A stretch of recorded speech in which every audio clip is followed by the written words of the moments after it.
Assalamualaikum warahmatullahi wabarakatuh. Selamat bertemu kembali untuk teman-teman YouTuber pemula di channel saya Insan Kreator. Begini, saya mendengarkan ketika mendapatkan notifikasi dari channelnya Bang Ite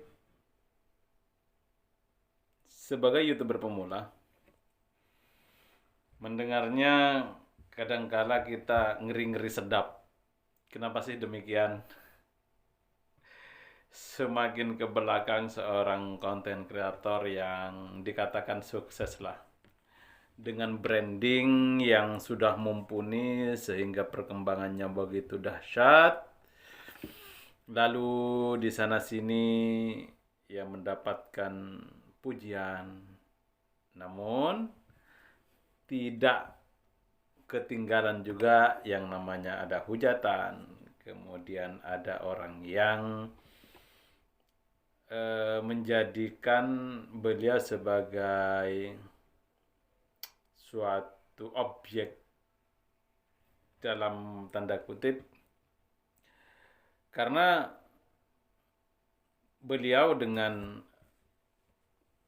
kapasitas seorang konten kreator yang dikatakan nyeleneh lah, dikatakan merusak algoritma lah. Tapi semua itu memang benar yang beliau katakan.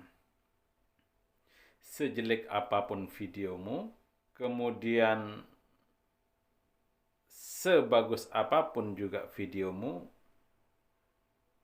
kalau tidak ada yang nonton ya tidak ada artinya.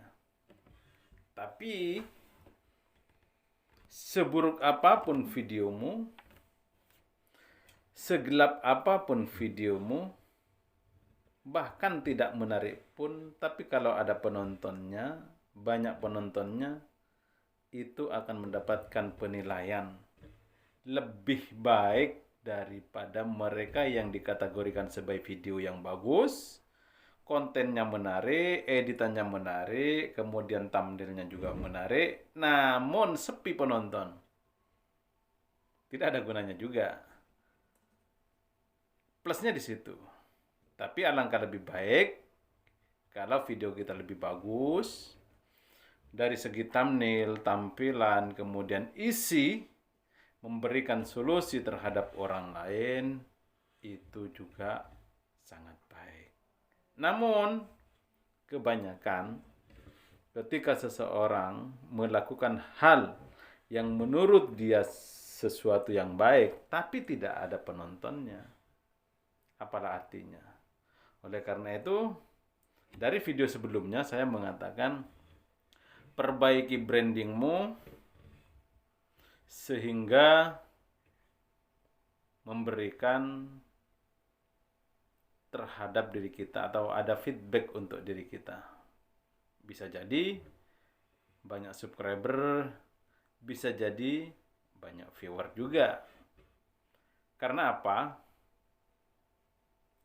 Kita sebagai seorang konten kreator yang banyak kita jadikan sebagai inspirasi daripada konten kreator yang telah kesohor atau yang telah terkenal dan yang telah lama berkecimpung dalam masalah dunia per-YouTuban, otomatis kita banyak mengambil ilmu-ilmu dari beliau.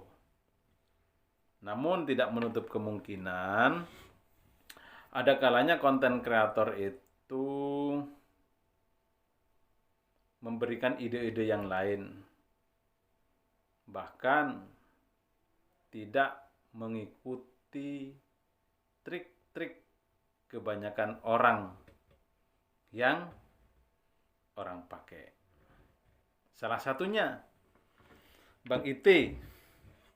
Beliau ini bisa dikatakan membuat konten itu ya semau beliau. Namun apa yang beliau lakukan itu merupakan salah satu pengalaman yang beliau alami dalam suatu perjalanan perkontenan YouTube. Sehingga beliau memetik pengalaman dari apa yang beliau lakukan.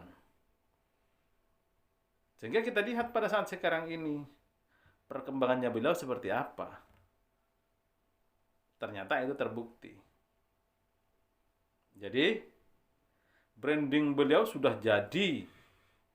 Sehingga, kalau kita lihat dari channel beliau yang bernama Insan Vlog, itu di sana dibikin sama beliau itu videonya itu gelap gulita. Bisa teman-teman cek Insan Vlog. Di sana video itu sangat gelap, namun hanya ada suara. Kalau dikatakan menarik, dari segi apa menariknya? Inilah ketika branding sudah kuat pada pribadi seseorang. Apa yang terjadi? Penontonnya ribuan, komentarnya juga ribuan. Inilah. Tapi kalau kita yang masih belum terbentuk yang namanya branding kita, susah. Karena kata Bang Ite, tidak mempunyai kesan sama sekali kalau kita sudah pinter ngomong, pinter ngedit, pinter bikin thumbnail, kemudian bisa mengolah bahasa. Itu tidak mempunyai pengaruh sama sekali kalau tidak ada yang menonton kita. Jadi, itulah utamanya ketika branding sudah jadi, orang sudah mengingat kita siapa, apa yang mereka lakukan, dan apa yang kita lakukan. Jadi, oleh karena itu, untuk YouTuber pemula jangan pernah putus asa, karena beliau juga berangkat dari nol. Pada dasarnya beliau berjalan seperti air yang mengalir. Namun tetap berbenah, selalu belajar dan belajar, entah dari sisi manapun, kita tetap harus juga belajar. Silahkan mengambil ilmu, kita sebenarnya sama-sama belajar. Saya ini juga belajar, bukan hanya dari Bang Ite saja, akan tetapi banyak di antara konten-konten kreator yang sudah senior, bahkan dari konten-konten yang junior pula. Kalau itu dianggap bagus, kita ambil. Oleh karena itu kita pintar-pintar untuk bisa menfilter keilmuan kita. Oke, mungkin cukup sedemikian apa yang bisa disampaikan untuk pagi ini. Assalamualaikum warahmatullahi wabarakatuh.